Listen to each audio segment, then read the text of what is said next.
Heute werde ich euch mal zeigen, wie ihr selber einen Igel aus Moos erstellen könnt.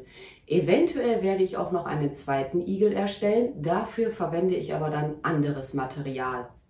Ich werde mir mal jetzt zunächst aus diesem Papier eine Grundform sozusagen ausformen. Alternativ zu diesem Papier könnt ihr aber auch zum Beispiel Zeitungspapier verwenden. Oder was man jetzt auch benutzen könnte, wenn ihr so Moosreste haben solltet, die halt nicht mehr so prall aussehen, dann würde ich die als Füllung sozusagen verwenden. Wie gesagt, ich forme da jetzt mal so grob eine Form raus.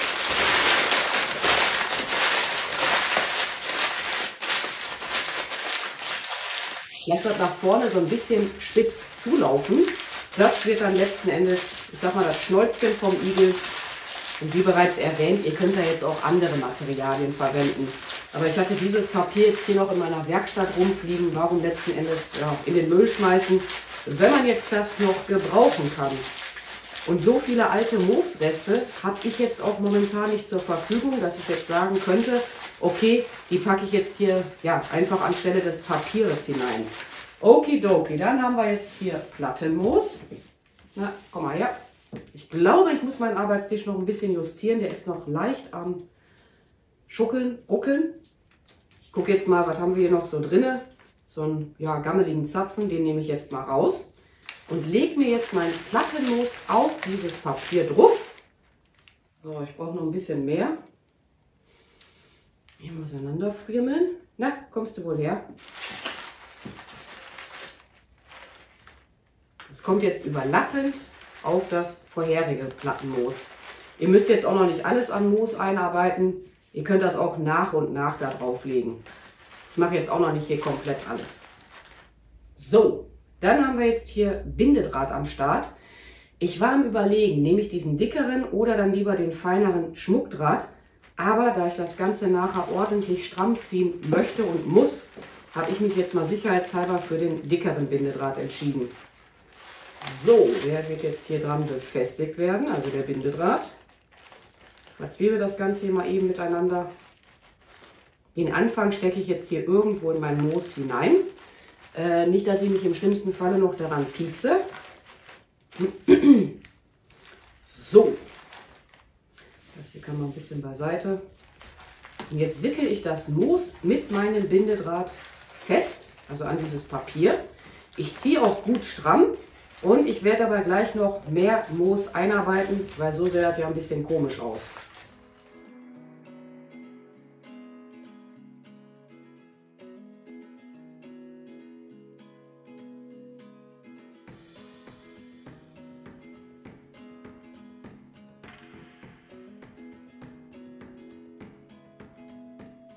So, ich bin jetzt auch schon mal die ganze Zeit dabei, meinen Igelkörper mir etwas auszuformen. Aber das muss jetzt hier noch ein paar Mal mit Bindedraht umwickelt werden. Letzten Endes, umso mehr Bindedraht ihr da drumherum wickelt, umso besser könnt ihr den Igelkörper nachher auch ausformen.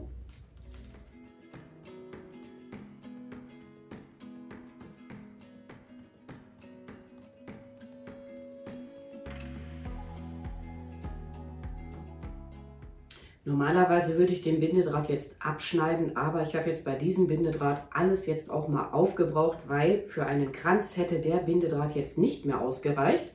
Ja, und ihr könnt es ja schon sehen, ich bin jetzt gerade dabei, den Bindedraht an dem bereits dran gewickelten Bindedraht zu befestigen.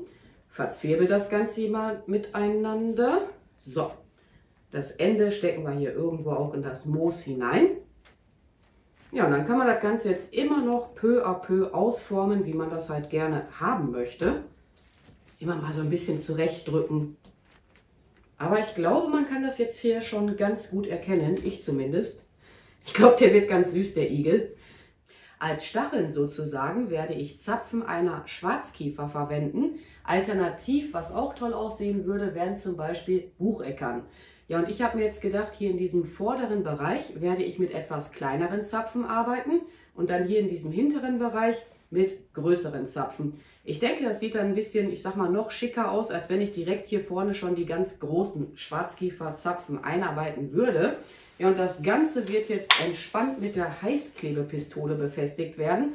Achtet darauf, dass hier nachher auch noch Platz für die Augen des Igels ist. Das sähe sonst ein bisschen seltsam aus, sage ich jetzt mal. So, zack. Halte ich jetzt mal so lange fest, bis ich halt merke, jupp, der Heißkleber ist halt fest geworden. Fest geworden, so rum. Irgendwas wollte ich euch noch erzählen, aber das ist mir jetzt gerade entfallen. Ich bin auch noch am Überlegen, ja, ob ich hier richtige Augen hinkleben werde, also halt Plastikaugen. Und was hier als Nase nachher verwendet werden könnte. Aber mal schauen. Viele Sachen entscheide ich ja auch erst im Laufe des Prozesses.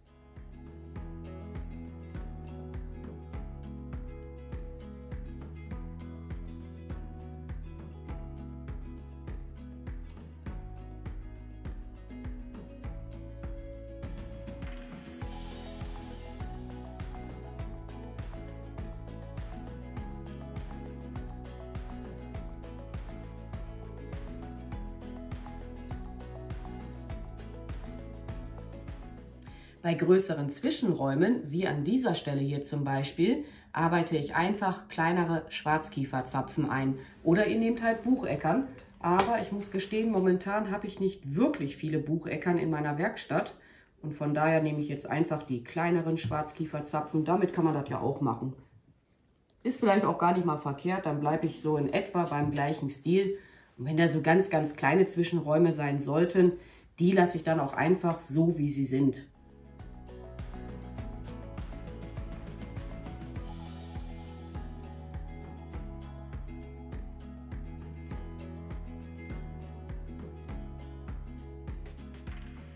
Für die Augen verwende ich diese Hütchen von einer amerikanischen Eichel.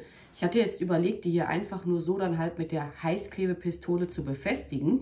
Aber ich werde es jetzt mal riskieren und diese Hütchen mit Heißkleber einfach mal auffüllen. Das kann jetzt gut aussehen, das kann auch komisch aussehen.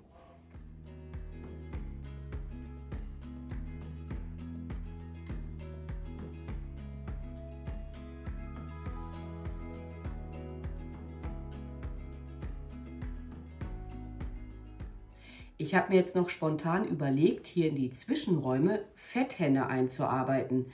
Die stammt jetzt aus meinem Garten, muss natürlich auch noch zurechtgeschnitten werden. Ja, und das ist jetzt Fetthenne, die ist bereits am Verblühen, aber mir tut es in der Seele weh, ich sag mal, das Futter den Bienen halt ja, wegzuschneiden, abzuschneiden. Von daher nehme ich da halt immer lieber Pflanzen, die bereits am Verblühen sind oder mal anders gesagt, wo ich halt sehe, dass die Bienen da nicht mehr an die Blüten dran gehen. Irgendwie finde ich das Ganze jetzt so auch noch mal ein bisschen, ja, ich sag mal farbenfroher, ne? Ist irgendwie noch mal ein bisschen cooler.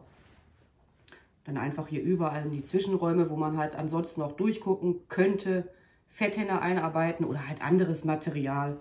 Schleierkraut würde auch gehen, aber dann würde ich jetzt nicht ein Schleierkraut in Weiß verwenden. Müsst ihr einfach mal bei euch im Garten gucken oder vielleicht habt ihr auch ein paar Balkonpflanzen, wo man etwas abschneiden kann. Das kann man jetzt machen mit der Fetthenne, muss man aber natürlich nicht nachmachen. Ja, und mit der Zeit wird das Ganze dann halt nach und nach eintrocknen. Aber ich finde, das sieht dann auch noch richtig niedlich aus mit der Fetthenne. Also ist echt eine schöne Pflanze, um auch Trockendeko, whatever zu gestalten.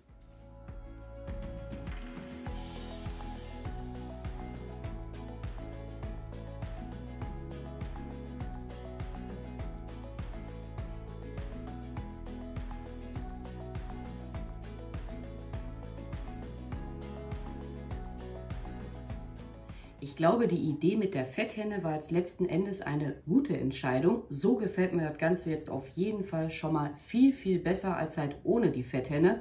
Aber letzten Endes ist das ja sowieso mal alles auch Geschmackssache. Und dann will ich jetzt mal hier mit einem Edding mir ein Auge malen. Ich hoffe, das klappt. Ich hoffe, der guckt nicht gleich total komisch, der Igel. Oh jemini. Ist gar nicht mal so einfach, Augen zu malen. Finde ich jedenfalls. So, hier nur so einigermaßen. Uah, habe ich auch noch drauf gefasst. Ja, sowas gibt es dann auch. Mal eben schnell hier alles wegmachen. Oh je. Oh je. Ist gar nicht mal so einfach, ne? Auf diesem Heißkleber.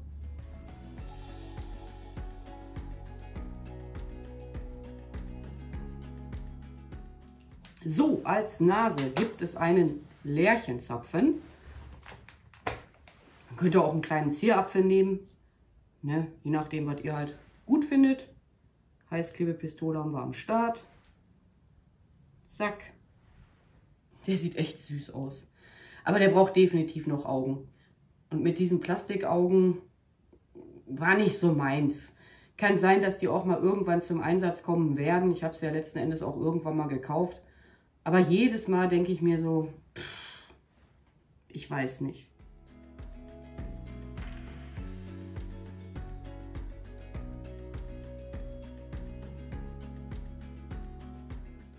So, und noch mehr werde ich daran jetzt auch nicht dekorieren. Ich hatte noch darüber nachgedacht, man hätte ja hier auch noch ein paar Beinchen oder sowas machen können. Aber nee, ich wüsste jetzt auch gerade in diesem Moment nicht, was man da dran halten könnte. Ich kann hier mal einen Ast rausfriemeln. Na komm. Ja, ist klar. Jetzt haben wir hier einen mit Gabelung. Ja, oder wartet mal, ich halte das mal so an. Ist irgendwie komisch. Wenn, dann müssten die so abstehen, ne? Und dann, also ich weiß nicht, ich glaube, ich lasse das mal lieber mit den Beinchen sein.